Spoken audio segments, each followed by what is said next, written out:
Hello everyone, today I will discuss price and output equilibrium under perfect competition.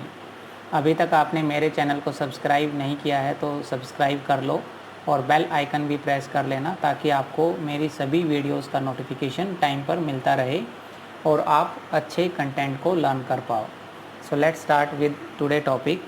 As you can see, this is a part 1 of this topic. In this first part, I will discuss price determination under perfect competition.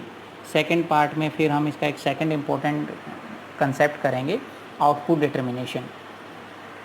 जब भी हम micro economics की बात करते हैं तो different types की market structure की हम वहाँ पे एक टॉपिक ज़रूर आता है, चाहे आप किसी भी यूनिवर्सिटी किसी भी माइक्रो इकोनॉमिक्स के सिलेबस की बात करो.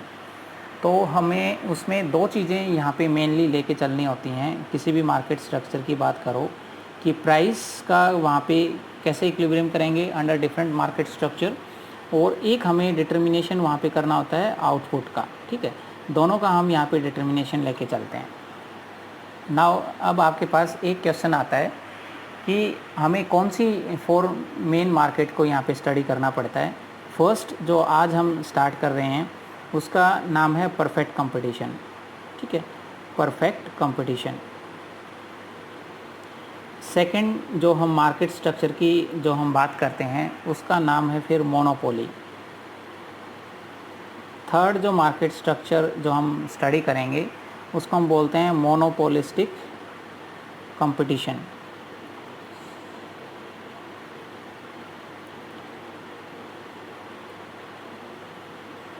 फोर्थ जो हम नॉर्मली मार्केट पढ़ते हैं सभी सिलेबस में उसको हम बोलते हैं ओलिगोपोली. फिफ्थ मार्केट जो आपके सिलेबस में नहीं है नॉर्मली, जो हम काफ़ी यूनिवर्सिटीज़ के वैसे सिलेबस में भी आता है, और जिसको हम बोलते हैं ड्यूपोली. ठीक है, एक एक मार्केट स्ट्रक्चर को हम डिटेल में करेंगे.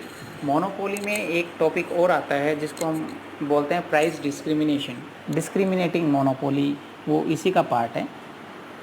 तो हमें कंसीडरेशन यहाँ पे लेके चलना है, हर मार्केट में आपको एक प्राइस का डिटर्मिनेशन करना है, एक आउटपुट का डिटर्मिनेशन करना है. तो सबसे पहले एग्ज़ाम में ये माइंडसेट बनाओ कि एग्जामिनर ने प्राइस का इक्विलिब्रियम पूछा है या आउटपुट का इक्विलिब्रियम पूछा है या दोनों का इक्विलिब्रियम पूछा है. क्योंकि परफेक्ट कंपटीशन एक ऐसी मार्केट है जिसमें प्राइस का अलग से इक्विलिब्रियम करते हैं, आउटपुट का अलग से इक्विलिब्रियम करते हैं. अदरवाइज़ जो आपकी रिमेनिंग मार्केट्स हैं उसमें प्राइस और आउटपुट हम दोनों एक साथ वहाँ पे डिटर्मिनेशन करते हैं.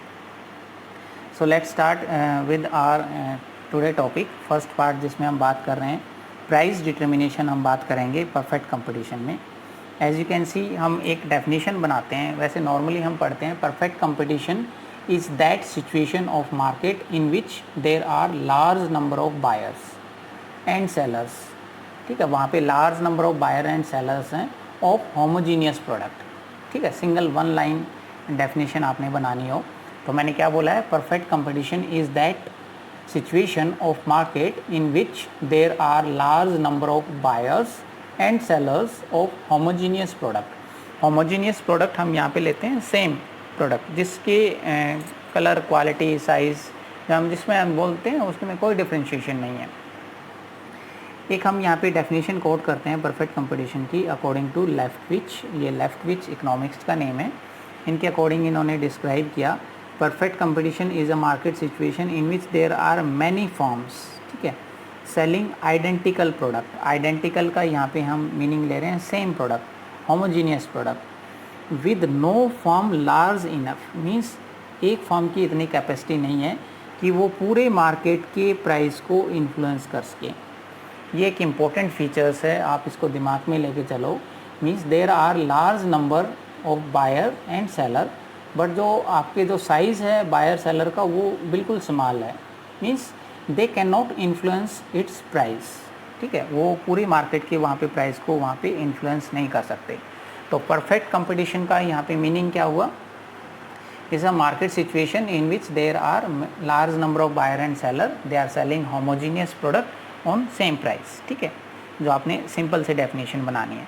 आप किसी राइटर की डेफिनेशन यहाँ पे इकोनॉमिक्स की डेफिनेशन कोट कर पाओ तो वेल एंड गुड, अदरवाइज़ आप अपने हिसाब से सिंपल लैंग्वेज में कैसे कोट करोगे. इट्स अ मार्केट सिचुएशन जहाँ पे बहुत सारे बायर और सेलर हैं और वो होमोजीनियस प्रोडक्ट को, आइडेंटिकल प्रोडक्ट को सेल करते हैं सेम प्राइस पे। अब हम थोड़ी सी इसकी यहाँ पे फीचर्स पढ़ेंगे। आप जब भी कोई भी मार्केट डिस्कस करते हो तो ये बाय डिफ़ॉल्ट वहाँ पे आपको फीचर्स एक्सप्लेन करनी होती हैं। तो फर्स्ट फीचर जो हम बात करते हैं, large number of buyer and seller. As I said कि जो बायर एंड सेलर है उसका साइज़ बहुत ज़्यादा बड़ा नहीं है, means they can not influence the market price. Second हम यहाँ पे बात करते हैं मोस्ट इंपॉर्टेंट जो फीचर्स है, homogeneous product, means identical products. जो सेलर हैं, मीन्स हम लाइक बात करें ABC जो सेलर है उसका प्रोडक्ट भी सेम है, और XYZ जो कंपनी है सेलर है उसका प्रोडक्ट भी सेम है, मीन्स वो आइडेंटिकल है। ये एक इम्पोर्टेंट फीचर होती है आपकी परफेक्ट कंपटीशन की। नेक्स्ट हम बात करें free entry and exit of firms, means there is no legal और social restriction on entry of new firms into industry. कोई रिस्ट्रिक्शन नहीं है, लॉन्ग रन में कोई भी फर्म वहाँ पे निकल सकती है इंडस्ट्री से, कोई भी फर्म वहाँ पे उसको एंट्री कर सकती है। मींस लाइक जैसे हम एक बात करेंगे मोनोपोली मार्केट की, वहाँ पे नई जो फर्म है वो एंटर नहीं कर सकती, means there is a single seller. तो ऐसी रिस्ट्रिक्शन यहाँ पे परफेक्ट कंपटीशन में नहीं होती है। नेक्स्ट हम जो बात करते हैं perfect knowledge of the market. Perfect knowledge हम किसकी बात करते हैं, दोनों साइड से हम बात करते हैं। बायर को भी परफेक्ट नॉलेज है, सेलर को भी परफेक्ट नॉलेज है, means both are fully aware of the price of the product prevailing in the market. ठीक है, किस प्राइस पे कौन क्या सेल कर रहा है, कौन मीन्स दोनों को कंप्लीट नॉलेज है। लैक ऑफ ट्रांसपोर्टेशन कॉस्ट, ये भी एक आपकी अजम्पशंस फीचर्स जो हम लेते हैं आपकी परफेक्ट कंपटीशन की। Means there is no transportation cost, means transportation cost does not influence the price of the product. Otherwise जो हम नॉर्मली जो लाइफ में देखते हैं, ट्रांसपोर्टेशन कॉस्ट का आपके प्रोडक्ट के प्राइस पे इफेक्ट आता है। Lack of selling cost, means in this market seller does not spend on advertisement and publicity. किसी पे वो एक्सपेंडिचर नहीं करता क्योंकि वो होमोजीनियस प्रोडक्ट सेल करते हैं सेम प्राइस पे। सेम प्राइस, ये मैंने थोड़ा सा डार्क में नोट किया है, it's an very important feature. ये हमने एक वीडियो और बनाई थी रिवेन्यू वाला चैप्टर, रिवेन्यू कर्व एनालिसिस, आप उसको जाके देखना, क्योंकि जब भी आप मार्केट की बात करते हो किसी भी मार्केट की, तो उसमें रिवेन्यू और कॉस्ट दो आपके चैप्टर ऐसे हैं, चैप्टर नंबर 1 रिवेन्यू और कॉस्ट एनालिसिस, जो दोनों चैप्टर का आपको नॉलेज होनी चाहिए, अदरवाइज़ फिर आप चारों मार्केट को कवर नहीं कर पाते हैं। तो आपने ये वीडियो नहीं देखी है तो उन वीडियोस को देखना बहुत ज़रूरी है, क्योंकि हम इसमें डायग्राम्स हम थोड़े से स्टार्ट करते हैं, और विदाउट डायग्राम आप कोई भी मार्केट एक्सप्लेन नहीं कर पाते अच्छे से। तो हमने रिवेन्यू वाले चैप्टर में वहाँ पे मैंने एक्सप्लेन किया हुआ है कि ये एक इम्पोर्टेंट फीचर्स है परफेक्ट कंपटीशन की, सेम प्राइस पे वो सभी प्रोडक्ट को सेल करते हैं। Perfect mobility of goods and factors, means एक फैक्टर ऑफ प्रोडक्शन कहीं पे भी आपका वो जाना चाहें, means there is no restriction, means factor of production are free to seek employment in any industry that they like, है ना। नेक्स्ट हम यहाँ पे बात करते हैं each firm takes it's independent decision, means एक फर्म का जो डिसीजन है कि उसको कितना आउटपुट करना है और कितना नहीं करना है, वो दूसरी फर्म पे डिपेंड नहीं करता। लाइक हम एक और मार्केट आगे जाके पढ़ेंगे और आपकी जिसको हम बोलेंगे ओलिगोपोली, तो उसमें डिपेंडेंसी फर्म्स की काफ़ी वहाँ पे डिपेंड रहेगी, जो कि इस मार्केट में ऐसा कुछ नहीं है कि एक फर्म अपना डिसीजन सेल्फ ले सकती है। Difference between firm and industry, like हम मोनोपोली में पढ़ेंगे the firm and industry is same cause there is a single seller, but यहाँ पे different firms and number of firms को मिलके ही आपकी इंडस्ट्री यहाँ पे बनती है। आई होप ये सभी फीचर्स आपको यहाँ पे क्लियर हुई होंगी। जो मोस्ट इंपॉर्टेंट फीचर्स हैं, large number of buyer and seller, homogeneous product, same price, free entry and exit of firms, ये एक ऐसी फीचर्स है जो आपके डिसाइड करती है कि लॉन्ग रन में फर्म्स को सुपर नॉर्मल प्रॉफिट होंगे या नॉर्मल प्रॉफिट होंगे। देखो, जहाँ जिस भी मार्केट में free entry and exit of firms होंगी तो वहाँ हमेशा नॉर्मल प्रॉफिट होंगे, और अदरवाइज़ फिर आपकी फर्म्स वहाँ पे सुपर नॉर्मल प्रॉफिट को एंजॉय करेगी। नेक्स्ट हम यहाँ पे अब स्टार्ट करते हैं price determination after definition and features of perfect competition. ये आप सिंपल सी टेबल बना सकते हो। इसके लिए आपको थोड़ी सी नॉलेज हमने पहले भी डिस्कस किया है, मैंने इकोनॉमिक्स की कुछ वीडियो में अपने चैनल पे। Law of demand and law of supply, law of demand और लॉ ऑफ सप्लाई दोनों इम्पोर्टेंट लॉ हैं आपके जब भी इकोनॉमिक्स माइक्रो इकोनॉमिक्स की आप बात करते हो। मैंने प्राइस को लिया है 5 4 3 2 1 मीन्स डिक्रीजिंग प्राइस है। So law of demand says that other things remaining constant, if price increases quantity demanded decreases and if price decreases quantity demanded increases।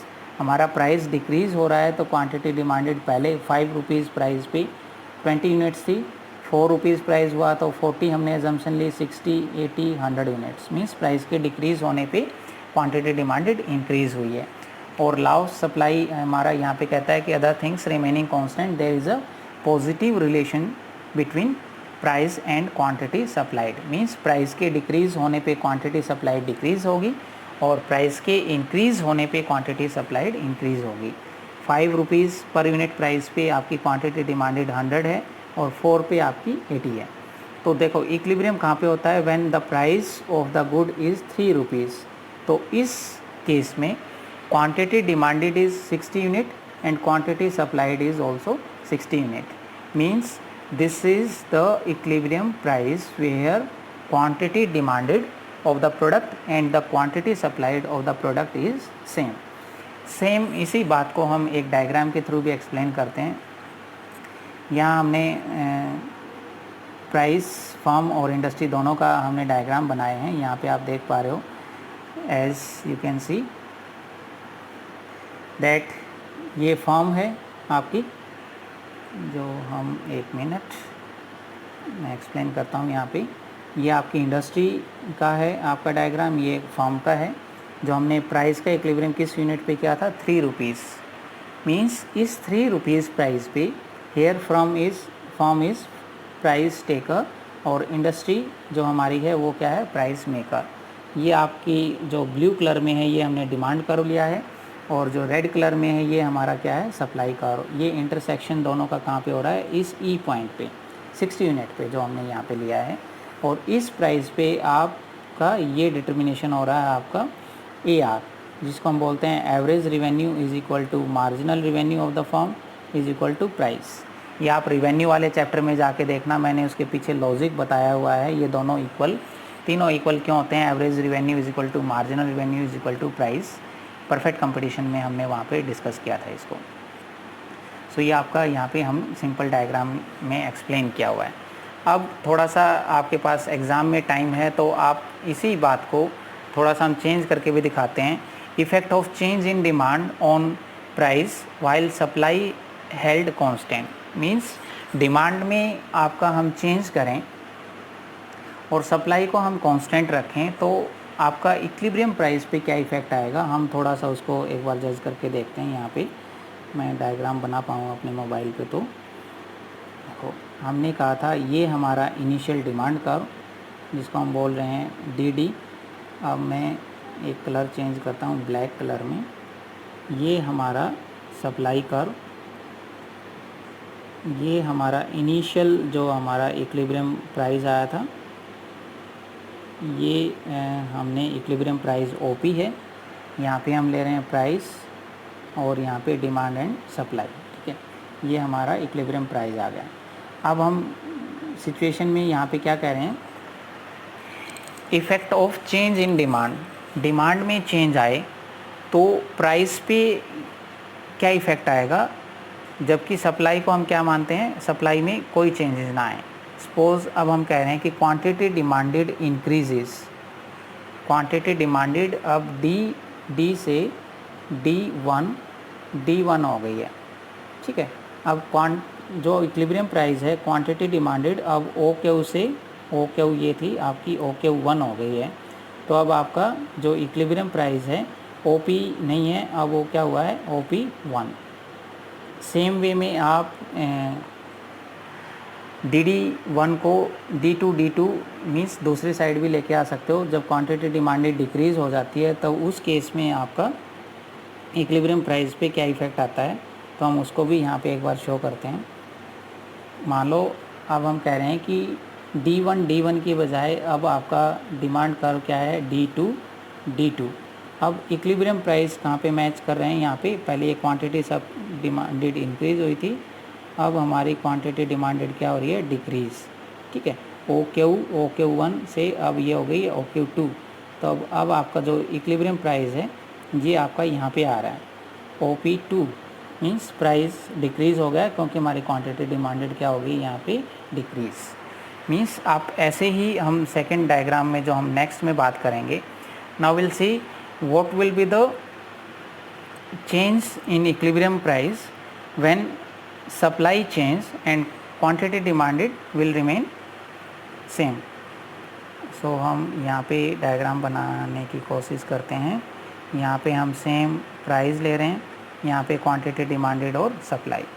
Initial आपने क्वांटिटी डिमांडेड बनानी है, इनिशियल क्वांटिटी सप्लाइड, ये हमारा DD demand curve, ये हमारा SS supply curve, initial जो हमारा OQ, और ये हमारा आया है OP प्राइस। अब हम बात करते हैं effect of change in supply. Supply increase हो जाए और सप्लाई डिक्रीज़ हो जाए तो इक्विलिब्रियम प्राइस पे क्या इफ़ेक्ट आएगा। वैसे मैंने इसके ऊपर एक वीडियो और बनाई हुई है। सपोज़ क्वांटिटी सप्लाइड आपकी इंक्रीज़ हो गई है S से S1। तो अब इस केस में हमारा क्या होगा, क्वांटिटी सप्लाइड इंक्रीज़ होने से तो हमारी अब क्वांटिटी सप्लाइड OQ नहीं है, OQ1 है। तो इस केस में हमारा जो प्राइस है वो OP नहीं रहेगा, वो क्या आएगा, प्राइस डिक्रीज़ हो जाएंगे। सेम वे में आप क्वांटिटी सप्लाइड को डिक्रीज़ भी करके दिखा सकते हो सेम कार में। ये बिल्कुल इजी कार है। अब हमारी क्वांटिटी सप्लाइड होगी S2 डिक्रीज़। तो इस केस में अब हमारी क्वांटिटी सप्लाई डिक्रीज़ हुई है तो आपके इक्विलिब्रियम प्राइस पे आपका क्या होगा, OP2 आएगा। यहाँ पे ये आप इसको नाम दे सकते हो E2, ये है E, ये है हमारा E1। मीन्स सप्लाई के डिक्रीज़ होने पे जो प्राइस है वो बढ़ जाएगा, प्रोवाइडेड जो हम क्या अज्यूम कर रहे हैं यहाँ पे, क्वांटिटी डिमांडेड में कोई चेंज नहीं हुआ है। क्वांटिटी डिमांडेड भी उसी में रिस्पॉन्ड करे तो फिर इक्विलिब्रियम प्राइस पे डिपेंड करेगा कि दोनों में कितना चेंज आ रहा है, वो अलग अलग केस बनेंगे। ठीक है, अब हम एक इसमें बात करते हैं, थोड़ा सा टाइम एलिमेंट यहाँ पे हम इन्वॉल्व करते हैं। जब भी आप डिटर्मिनेशन ऑफ वैल्यू करते हो कि वेरी शॉर्ट पीरियड में आपके प्राइसेस का क्या इफ़ेक्ट आता है, तो हम प्राइस के इक्विलिब्रियम के लिए यहाँ पे एक डायग्राम और बनाते हैं जिसको आप इजीली समझ पाओगे। सबसे पहले आप ये समझो कि जो आपने प्राइस डिटर्मिनेशन करना है वो पेरिशेबल गुड्स के केस में हम करते हैं। Perishable goods means those goods which perish very quickly, means जो बहुत जल्दी ख़राब होती हैं, और कॉल्ड पेरिशेबल गुड्स। लाइक हमने जो एग्जांपल लिया है यहाँ पे मिल्क का है, वेजिटेबल का है, एग का है। जो आप रेफ्रिजरेशन की या जो मॉडर्न टेक्निक है उनकी बात मत करना, उनमें तो काफ़ी टाइम तक ये लॉन्ग ड्यूरेशन तक रह सकते हैं, बट जो नॉर्मल वेदर है आपका उसमें ये बहुत जल्दी ख़राब होते हैं। तो हमने इनको किस कैटेगरी में डाला है, पेरिशेबल गुड्स की कैटेगरी में डाला है। और अब हम इसका यहाँ पे एक डायग्राम आपको मैं बना के दिखाता हूँ, फिर एक नेक्स्ट स्लाइड में मैं एक फाइनल डायग्राम ये बना हुआ दिखाऊँगा। इसमें यहाँ पे हम लेते हैं प्राइस जो आप नॉर्मली कोड करते हो, यहाँ पे क्वांटिटी लेते हैं OX एक्सिस पे। यहाँ पे आप YO एक्सिस हमेशा करना है, इसको मैं मोबाइल पे नहीं कर पाता हूँ ये वाला। ये हमारा सप्लाई कर्व है कांस्टेंट टू YO एक्सिस, जिसको हम नाम दे सकते हैं MS, जो सप्लाई कर्व है। Now the quantity demanded will decide that what will be the price of the product. Say if the quantity demanded is this D, तो हमने यहाँ पे प्राइस क्या निकाला है, ये वाला OP। इन केस हम कहें कि जी पेरिशेबल गुड्स में क्वांटिटी डिमांडेड इंक्रीज़ हो जाए D1, तो हम क्या कहेंगे, हमारा प्राइस उस पर्टिकुलर प्रोडक्ट का बढ़ गया है। और in case quantity demanded decrease हो जाए D2, ठीक है, तो उस केस में हम कहेंगे कि प्राइस आपका और डिक्रीज़ हो गया है, OP2 आ गया है। तो ये डिपेंड करता है कि आपने quantity demanded will decide that what will be the price. और ये जो हम MS ले रहे हैं, ये वाला वाई एक्सिस के पैरेलल इसको रिफ्लेक्ट करते हैं, means fixed quantity is there, means जो हम वेरी शॉर्ट पीरियड की हम बात कर रहे हैं, ठीक है, वेरी शॉर्ट पीरियड या जिसको हम बोलते हैं market price. Under this the time is so short that whatever is the supply it has to be sold, no more और less than at whatever to be the price.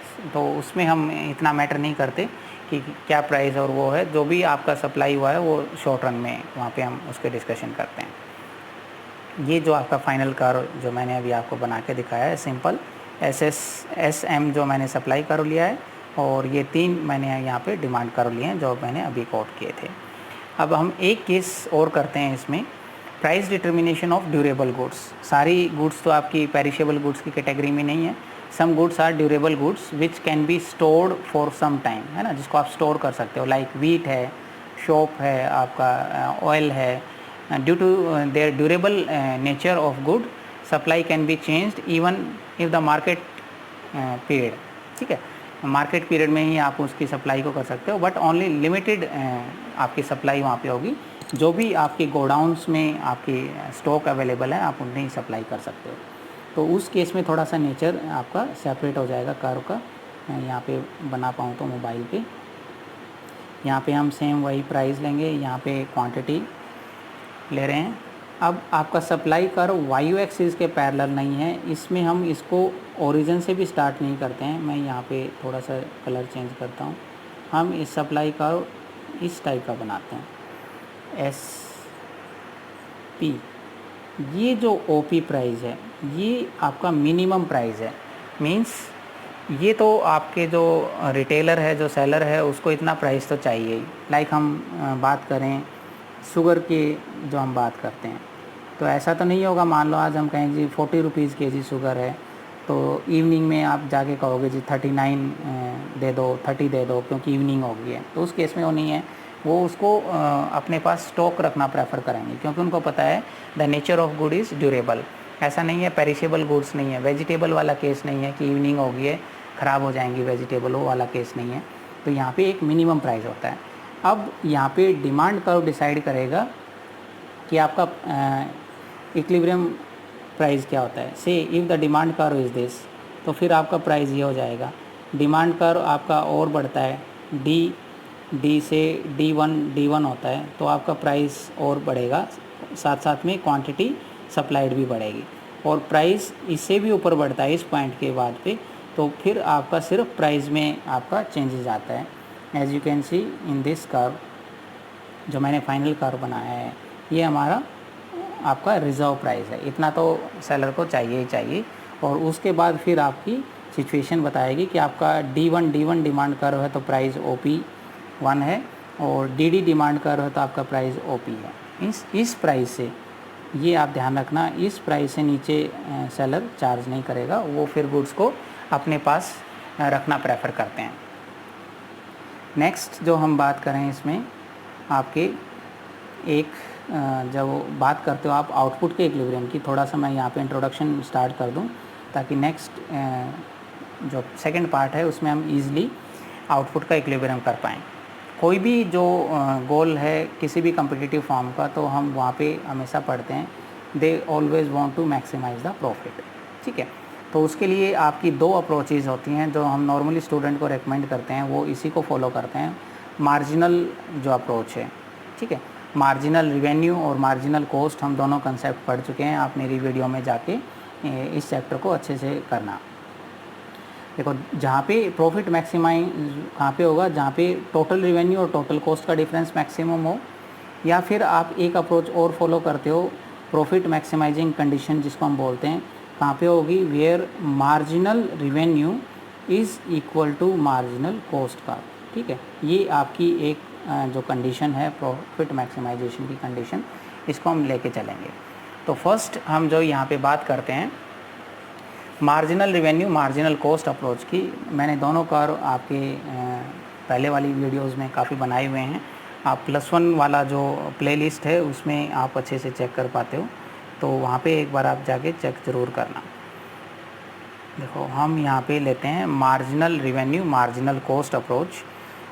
All of you know perfect competition में जो हमारा average revenue है is equal to, हम इसको किसको बोलते हैं, average revenue is equal to marginal revenue is equal to price.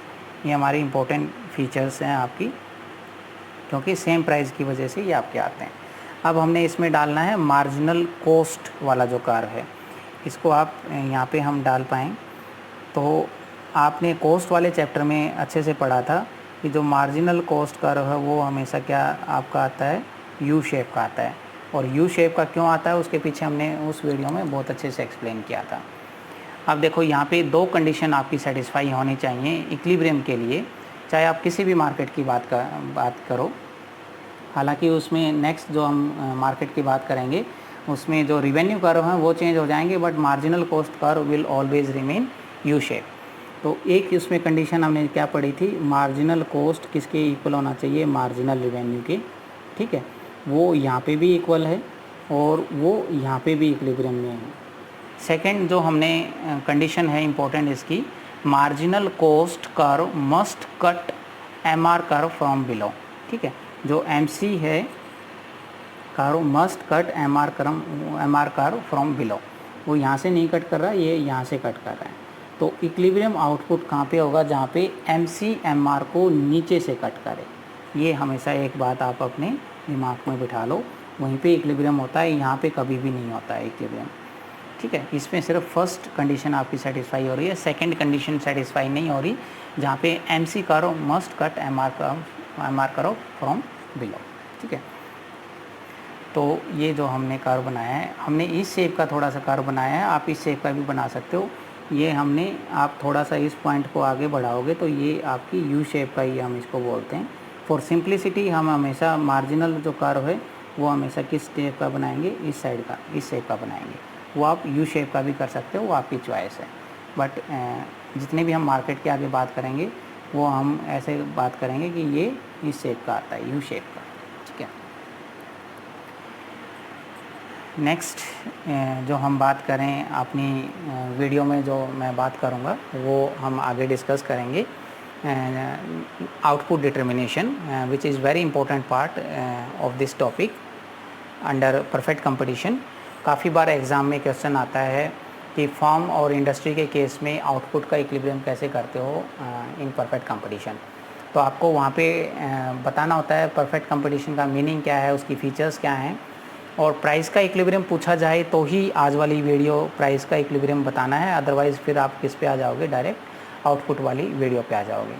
मेरी वीडियो को लाइक करना मत भूलना, आपके एक लाइक मेरे लिए बहुत मोटिवेशन का काम करता है। And if you want to ask any question you can ask in my comment box, I will try to give